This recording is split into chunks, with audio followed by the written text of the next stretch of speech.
इस कार्यक्रम के प्रायोजक है पेट सफा आयुर्वेदिक चूर्ण। पेट सफा तो हर रोग दफा। नमस्कार, आप देख रहे हैं जनता टीवी। मैं हूं आपके साथ अमन त्रिपाठी। बुलेटिन में रुक करेंगे 2 मिनट में 10 बड़ी खबरों की ओर। प्रधानमंत्री नरेंद्र मोदी की रैली की तैयारियों में जुटी उत्तराखंड बीजेपी के प्रचार अभियान की करेंगे शुरुआत। कल रुद्रपुर में होगी भव्य रैली। देहरादून में सीएम धामी ने राज्यपाल गुरमीत सिंह से की मुलाकात। राजभवन में राज्यपाल से की शिष्टाचार भेंट। प्रदेश के समसामयिक विषयों पर हुई चर्चा। हरीश रावत को मिली यूपी में स्टार प्रचारक की जिम्मेदारी। उत्तर प्रदेश में प्रचार प्रसार करेंगे रावत। कांग्रेस उत्तराखंड में जल्द करेगी लिस्ट जारी। पूर्व मुख्यमंत्री डॉक्टर रमेश पोखरियाल निशंक पहुंचे मसूरी। पद्मश्री पद्म भूषण रस्किन बॉन्ड से की मुलाकात। हिमालय में लेखक गांव की परिकल्पना पर चर्चा। रस्किन बॉन्ड से मांगा सहयोग।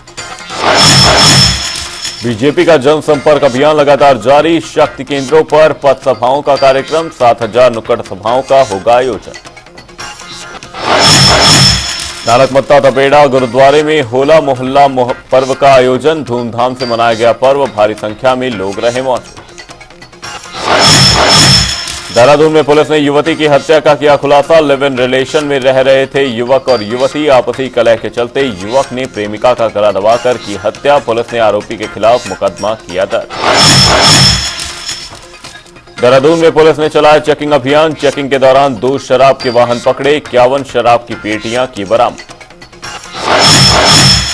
रुद्रपुर में चरम सीमा पर पहुंचा अपराध। 2 पक्षों में विवाद के चलते दूसरे पक्ष के लोगों ने लाठी डंडों, तलवार और तमंचे से लैस होकर किया हमला। मारपीट का वीडियो सोशल मीडिया पर हो रहा वायरल। देहरादून में राज्यपाल गुरमीत सिंह से मिले सीएम धामी। मुख्यमंत्री ने ट्वीट कर साझा की जानकारी। प्रदेश के समसामयिक विषयों पर हुई चर्चा।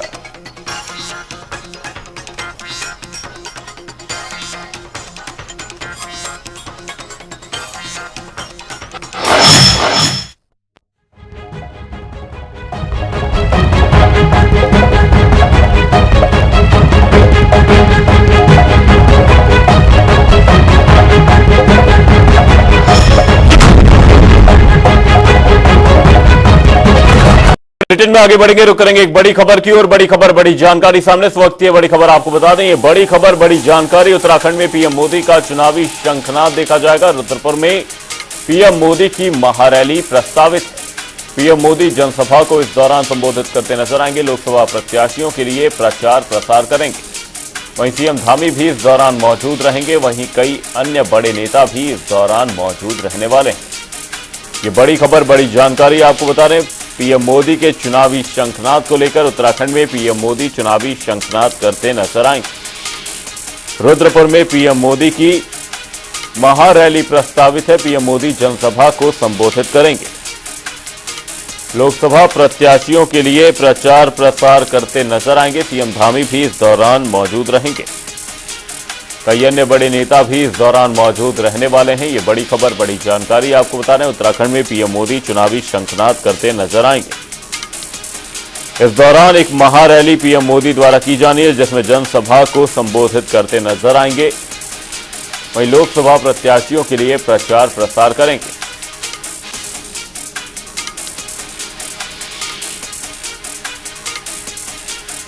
कई अन्य बड़े नेता भी इस दौरान मौजूद रहने वाले हैं। उत्तराखंड में पीएम मोदी चुनावी शंखनाद करेंगे। उत्तराखंड में लोकसभा चुनाव को लेकर प्रचार और ज्यादा तेज हो गया है। सीएम पुष्कर सिंह धामी खुद तूफानी प्रचार में जुटे हुए हैं। इस दौरान सीएम धामी ने पिथौरागढ़ और अल्मोड़ा में जनसभा को संबोधित किया और बीजेपी प्रत्याशी अजय टम्टा के समर्थन में वोट देने की अपील की।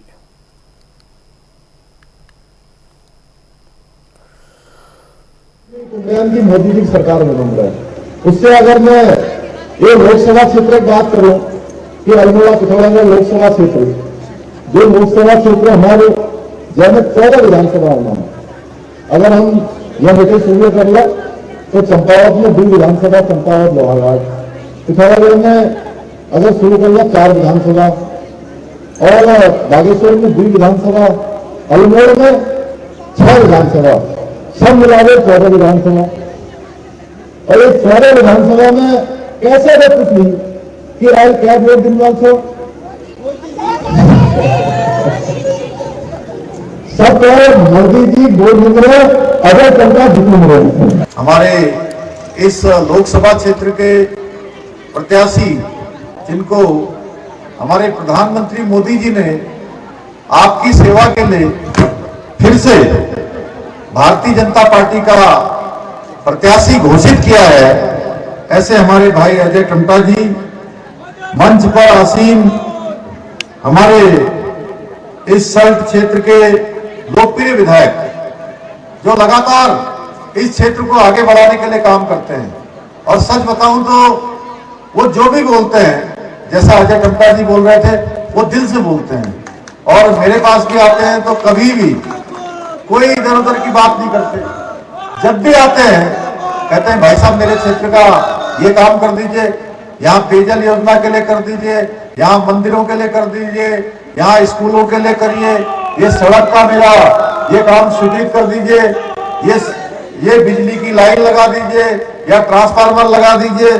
जब भी आते हैं किसी न किसी काम से वो अपने क्षेत्र के लिए लगातार प्रयास करते रहते हैं। प्रधानमंत्री मोदी की जनसभा को लेकर मुख्यमंत्री रुद्रपुर पहुंचे, जिसके बाद उन्होंने मीडिया से बातचीत कर केंद्र और राज्य सरकार की उपलब्धियों को गिनाया। इस दौरान सीएम धामी विपक्ष पर हमलावर भी नजर आए, जिसके बाद उन्होंने कार्यक्रम स्थल मोदी मैदान का निरीक्षण किया। वहीं प्रदेश प्रभारी दुष्यंत गौतम, अल्मोड़ा सांसद अजय टम्टा सहित तमाम बीजेपी पदाधिकारी मौजूद रहे। दुष्यंत गौतम ने कहा कि केंद्र की 2 लाख करोड़ की योजनाओं को राज्य में अमली जामा पहनाया जा रहा है। राज्य सरकार की कई योजनाएं चलाई जा रही हैं।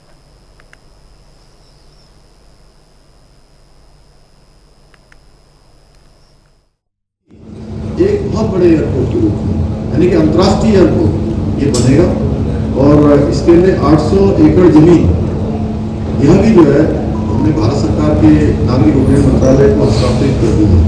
तो जल्दी ही पंतनगर से हमारे यहाँ से देश के प्रमुख शहरों के लिए उड़ानें चालू हो जाएगी। अभी भी कुछ उड़ानें चल रही है। हमारा प्रयास है कि अभी जिस स्थिति में इसमें और उड़ानें बढ़ाई जाए तो जल्दी से जल्दी इसका फ्लाइट लैंडिंग की सुविधा हो जाए, अभी सुविधाएं हो जाए, अंतर्राष्ट्रीय उड़ानें के लिए एयरपोर्ट तैयार हो जाए। भारत सरकार देखिए इसमें सैद्धांतिक रूप से हमको पूरी सहमति दे रही है। तो हमारा प्रयास होगा कि यह काम भी हमारा जल्दी से जल्दी चले। राज्य में बहुत सारी नई ट्रेनें मिली हैं। देखिए ऐतिहासिक रैली होगी, लोगों को बहुत प्यार है मोदी जी से और मोदी का उत्तराखंड से बहुत प्यार है।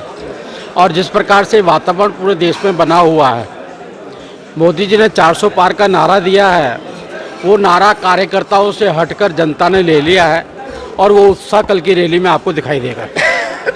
कैसा माहौल लग रहा है उत्तराखंड में?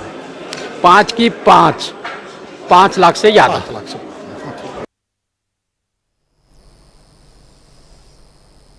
लोकसभा चुनाव 2024 का बिगुल बजने के बाद पहली बार प्रधानमंत्री नरेंद्र मोदी रुद्रपुर में एक विशाल जनसभा को संबोधित करेंगे।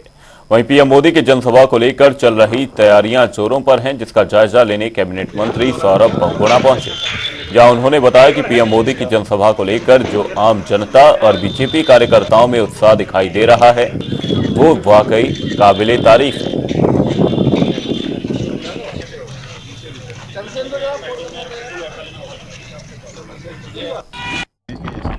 नरेंद्र मोदी जी की है, ये हमारी पहली नहीं 5वीं जनसभा होगी मोदी मैदान में। कांग्रेस की हिम्मत ही नहीं हुई कि कभी मोदी मैदान में एक रैली करके दिखा सके। तो आप खुद सोच सकते हैं जब हमें हिम्मत दिखाते हैं तो कहीं ना कहीं ग्राउंड फूल रहा हो, इसकी कोशिश भी करेंगे और मुझे पूर्ण विश्वास है कि लाखों की संख्या में कल यहाँ पर आपको लोग। वहीं कांग्रेस पार्टी में पीएम मोदी के उत्तराखंड आगमन पर निशाना साधा है। कांग्रेस के प्रदेश मीडिया प्रभारी चयनिका उनियाल का कहना है कि चुनावों को देखते हुए हर पार्टी के बड़े नेता उत्तराखंड आकर जनसभाएं करेंगे, लेकिन पीएम मोदी उत्तराखंड आकर जनसभा करने जा रहे हैं तो पहले उन्हें प्रदेश की जनता को बताना चाहिए कि अंकिता भंडारी हत्याकांड में वीआईपी का नाम क्या है, ताकि अंकिता भंडारी को न्याय मिल सके। आगे उन्होंने और क्या कुछ कहा वो सुनिए। देखिए, प्रधानमंत्री जी रैली करने आ रहे हैं, ठीक है, लोकसभा इलेक्शन है, हर पार्टी के बड़े नेता आएंगे, पर मैं ये कहना चाहूँगी कि प्रधानमंत्री जी अगर रैली के लिए आ रहे हैं तो सबसे पहले तो वो जनता को ये बताएं कि अंकिता भंडारी केस में जो वीआईपी था उसका नाम क्या है और उसको कब गिरफ्तार करने वाले हैं और अंकिता भंडारी को कब न्याय देने वाले हैं। दूसरा मेरा उनसे अनुरोध रहेगा कि प्रधानमंत्री जी मोदी जी जो हैं खुद 10 साल से प्रधानमंत्री हैं और उन्हें 5 साल और चाहिए, लेकिन वही प्रधानमंत्री हमारे प्रदेश के युवाओं को जो 20 साल की नियमित नौकरी उनको सेना में मिलती थी, जो सेवा देने का सपना देखते थे, वो उन्होंने घटा करके 4 साल का कॉन्ट्रेक्चुअल कर दिया। तो उसके बारे में मोदी जी अब क्या करने वाले हैं? क्या वो वापस उसको नियमित करने वाले हैं कि नहीं करने वाले हैं? इसका भी जवाब दे करके जाएं। रुड़की के खानपुर विधानसभा के दौरे पर पहुंचे बीजेपी के प्रदेश अध्यक्ष महेंद्र भट्ट ने डबल इंजन सरकार की उपलब्धि गिनाई।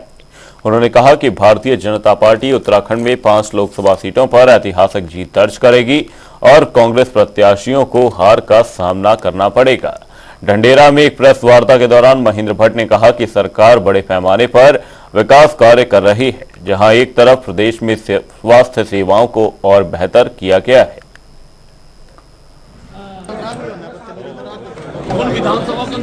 मैं हारी विधानसभा को केंद्रित करते हुए विधानसभा जीते। इस बार हमने तय किया कि लोकसभा के 70 की 70 विधानसभा उनमें हम विजय प्राप्त करेंगे। दिशा की रणनीति के हिसाब से सभी कार्यशाला रचना बन रही है। उनके बूथ की बैठकें होने वाले हैं, पन्ना प्रमुख का निर्माण होना है, सारे विषयों पर चर्चा की बैठक निश्चित रूप से मिलेगा। और जितने भी विकास कार्य के जो विषय में आज प्रेस के माध्यम से रखे हैं, ये उन लोगों के लिए संदेश है जो कह रहे हैं बीजेपी किस मुद्दे पर चुनाव लड़ेगी। हमने कहा विकास के मुद्दे पर चुनाव लड़ेगा। जितना विकास इन 10 वर्षों के प्रधानमंत्री मोदी जी कार्यकाल में, कुशल गांधी जी के 7 वर्ष के कार्यकाल में, हमारी सरकार कार्यकाल में जो काम हुए, उससे जनता का वही जनता करिए इस बार 400। देहरादून में पूर्व केंद्रीय शिक्षा मंत्री डॉक्टर रमेश पोखरियाल निशंक ने प्रेस कॉन्फ्रेंस की। इस दौरान उन्होंने मोदी सरकार की उपलब्धियां गिनवाते हुए कहा कि उत्तराखंड में डबल इंजन की रफ्तार से विकास कार्य हो रहे हैं। साथ ही रमेश पोखरियाल ने कहा कि 2014 से पहले देश में हताशा और निराशा थी।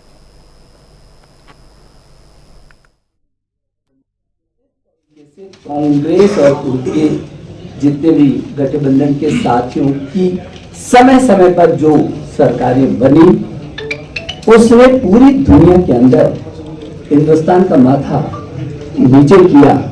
हर दिन एक नया घोटाला होता था। कांग्रेस हाईकमान हरीश रावत को यूपी में स्टार प्रचारक की जिम्मेदारी दे चुकी है। बता दें कि कांग्रेस राष्ट्रीय महासचिव केसी वेणुगोपाल ने यूपी के लिए 40 स्टार प्रचारकों की लिस्ट जारी की है, जिसमें उत्तराखंड से एकमात्र हरीश रावत का नाम शामिल है। वहीं कांग्रेस उत्तराखंड के लिए भी जल्द स्टार प्रचारकों की लिस्ट जारी करेगी।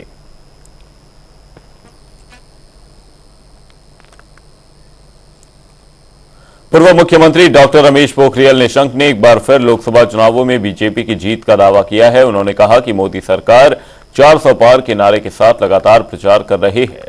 हमें यकीन है कि एक बार फिर जनता प्रधानमंत्री नरेंद्र मोदी को जीत दिलाकर पीएम बनने का सौभाग्य देगी। बड़ा काम कर रहे हैं राष्ट्रीय शिक्षा नीति भारत की। देखिए, जो पूरे देश के अंदर वातावरण है और जिस तरीके से पार्टी ने कहा कि भाजपा 400 पार, अब की बात 400 पार, तो फिर एक बार मोदी सरकार और अब की बात 400 पार। निश्चित रूप में मैं सोचता हूँ कि 400 पार तो होने ही, आगे कितने तक जाएंगे। वो जो एक सुनामी का एक बिल्कुल ऐसा तूफान है, तो कोई पार्टी खड़ी भी नहीं हो पाएगी इस समय। उसके 2-3 कारण है। एक तो इस देश को बहुत लंबे समय के बाद अटल बिहारी वाजपेयी जी के बाद ऐसा नेतृत्व मिला है नरेंद्र मोदी जी के रूप में, जो विजनरी है और जो मिशनरी है, जो अंतिम छोर के व्यक्ति की चिंता करने से लेकर, आप सोचे कि जो आदमी लाल किले की प्राचीर से शौचालय की बात करता होगा कि मेरी माँ बहनें आज भी खुले आसमान में शौच के लिए जा रही हैं, तब तक आजादी नहीं समझूंगा मैं। वहां से शुरू होता है और आज पूरी दुनिया में हिंदुस्तान एक महाशक्ति के रूप में उभर करके आ रहा है। आगामी लोकसभा चुनाव को लेकर बीजेपी का जनसंपर्क अभियान लगातार जारी है। इसके साथ ही अब बीजेपी अपनी शक्ति को मजबूत करने में लगी हुई है। इस पर जानकारी देते हुए प्रदेश महामंत्री आदित्य कोठारी ने कहा कि लोकसभा चुनाव को देखते हुए बीजेपी का जनसंपर्क अभियान प्रदेश भर में चलाया जा रहा है। इसके अलावा मौजूदा समय में सभी शक्ति केंद्रों पर पथ सभाएं करने का कार्यक्रम चल रहा है। उन्होंने बताया कि हम प्रदेश भर में 7,000 नुक्कड़ सभाएं करने का काम करेंगे। जिनके माध्यम से केंद्र सरकार की ओर से चलाई जा रही योजनाओं की जानकारी आम जनता तक पहुंचाने का काम किया जाएगा। शक्ति केंद्रों में पथ सभाएं करने का कार्यक्रम हमारा चल रहा है वर्तमान समय में, और 7,000 से अधिक हम लोग नुक्कड़ सभाएं करेंगे। इन पथ सभाओं के माध्यम से, नुक्कड़ सभाओं के माध्यम से केंद्र सरकार और राज्य सरकार की जो महत्वपूर्ण उपलब्धियां हैं, इनको जन जन तक पहुंचाने का हमारा लक्ष्य है। इसके अलावा युवा मोर्चा है, महिला मोर्चा है, अनुसूचित जाति मोर्चा है, अनुसूचित जनजाति मोर्चा है, किसान मोर्चा है, इनके माध्यम से हमने रूम मीटिंग्स, कमरा बैठक, छोटी छोटी कमरा बैठक 10-10, 15-15 लोगों के साथ में बैठ करके ये बैठकें भी हमारी होंगी। इन बैठकों के माध्यम से हम बातचीत करेंगे मतदाताओं के साथ में, परिवार के मुखियाओं के साथ में, उनकी बात भी सुनेंगे और उनको भारतीय जनता पार्टी के पक्ष में मतदान करने के लिए उनसे अपील करेंगे। लोकसभा चुनाव को लेकर कांग्रेस ने पिछले दिनों अपने 18 नेताओं को कोऑर्डिनेटर की जिम्मेदारी सौंपी है। आपको बता दें, ये सभी नेता कांग्रेस के मुद्दों को लेकर जनता के बीच में जाने का काम करेंगे। कांग्रेस मीडिया कोऑर्डिनेटर प्रिया थापा ने कहा कि उत्तराखंड की 5 लोकसभा सीटों पर आम जनता का समर्थन कांग्रेस के साथ में है और इस बार जनता उत्तराखंड की 5 लोकसभा सीटों पर परिवर्तन का मन बना चुकी है।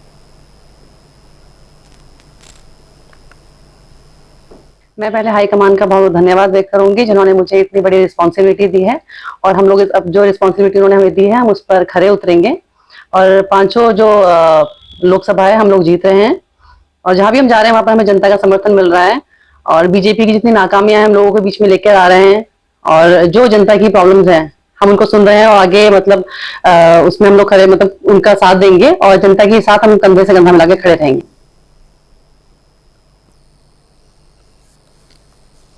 लोकसभा चुनाव में अच्छा वोटिंग प्रतिशत रहे, इसको देखते हुए हल्द्वानी में सहायक निर्वाचन अधिकारी ने नगर निगम हल्द्वानी के बैणी सेना की चुनावी पाठशाला आयोजित की। बता दें कि बैणी सेना हल्द्वानी के 60 स्वयं सहायता समूह, 150 से ज्यादा महिलाओं का एक ग्रुप है जो हल्द्वानी नगर निगम के अंदर डोर टू डोर कलेक्शन, सफाई व्यवस्था की निगरानी जैसा महत्वपूर्ण काम देखती हैं। अब बैणी सेना हल्द्वानी नगर निगम के 60 वार्डों में घर घर जाकर आम जनता को मतदान के प्रति जागरूक करने का काम करेंगी और उन्हें एक वोट की अहमियत समझाएंगी। सहायक निर्वाचन अधिकारी ने बैणी सेना से कहा कि अगले 18 दिनों के अंदर उन बूथों पर ज्यादा ध्यान देना है जिन पर 2019 के लोकसभा चुनाव में मतदान का प्रतिशत बेहद कम रहा। देखिए, निर्वाचन आयोग ने पोलिंग परसेंटेज बढ़ाने के लिए और एथिकल वोटिंग को प्रमोट करने के लिए कि मतदाता बूथ तक आए, मतदान प्रतिशत बढ़े, साथ ही वो बिना भय मुक्त हुए, बिना किसी तरह से प्रभावित हुए अपने मत का प्रयोग करें। इसके लिए प्रत्येक बूथ पर बूथ अवेयरनेस ग्रुप का गठन किया गया है जिसमें बीएलओ के साथ साथ नोडल अधिकारी, विभिन्न विभागों के इसमें कर्मचारी सम्मिलित होते हैं। हल्द्वानी में बैणी सेना का एक सफल प्रयोग किया गया है नगर निगम द्वारा, इसको लगभग 1 वर्ष से अधिक काम करते हुए हो गया है। तो यहाँ पर ये विचार आया है कि इनको भी हम बूथ अवेयरनेस ग्रुप का एक सदस्य बनाएं, क्योंकि ये हमारे सेल्फ हेल्प ग्रुप के लोग हैं और घर घर जाकर लोगों से संपर्क करते हैं, यूजर चार्जेस कलेक्ट करते हैं। तो इनका प्रत्येक मोहल्ले में, वार्ड में इनका संपर्क है, तो इनको भी हम लोगों ने बीएजी का सदस्य बनाया है। लोकसभा चुनाव को शांतिपूर्ण तरीके से संपन्न करने के लिए काशीपुर प्रशासन ने अपनी कमर कस ली है। प्रशासन की ओर से लगातार सभी राजनीतिक पार्टियों के पदाधिकारियों के साथ मीटिंग का आयोजन किया जा रहा है। इसी कड़ी में एसडीएम कार्यालय में एसडीएम अभय प्रताप सिंह ने सभी राजनीतिक पार्टियों के नेताओं के साथ बैठक कर पदाधिकारियों को विभिन्न मुद्दों पर जानकारी दी। पार्टीज के साथ काशीपुर में बैठक की गई। बैठक में जो है जो पार्टी से जो लोग उपस्थित हुए थे उनको अभी जो हम होम वोटिंग कराएंगे, घर से जो वोटिंग कराएंगे, इसमें 85+ और पीडब्ल्यूडी जो वोटर्स हैं उनकी जानकारी दी गई, उनकी संख्या बताई गई और तारीख बताई गई। 8 और 9 तारीख को हम फर्स्ट विजिट कराएंगे और जो लोग बच जाएंगे उनको 10 तारीख को हम सेकंड विजिट करा के वोटिंग कराएंगे। इसकी जानकारी दी गई, इसमें कितने मतदाता हैं उसकी जानकारी दी गई, और शाम तक हम इनको जो रूट चार्ट होगा वो भी शेयर कर देंगे। इसके अलावा जो विभिन्न परमिशंस लेनी होती हैं, जो एमसीसी की गाइडलाइंस के अनुसार जो परमिशंस होती हैं उसके बारे में जानकारी दी गई, और सिंगल विंडो जो सुविधा पोर्टल है उसके बारे में भी बताया गया कि अगर कोई भी अनुमति चाहिए तो उसमें वो खुद भी डायरेक्ट ऑनलाइन आवेदन कर सकते हैं। जी। उत्तराखंड के मुख्यमंत्री पुष्कर सिंह धामी ने रविवार को देहरादून में राजभवन में राज्यपाल गुरमीत सिंह से मुलाकात की। मुख्यमंत्री धामी ने ट्वीट कर यह जानकारी साझा की है।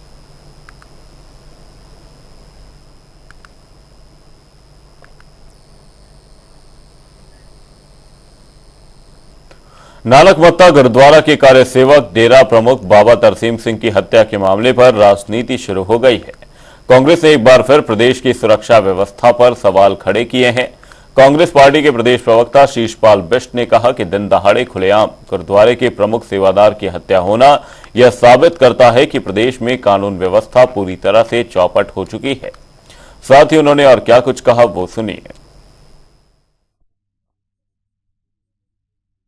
गिरफ्तार नहीं हुए, इसको किस रूप में देख रहे हैं? कानून व्यवस्था की स्थिति क्या है?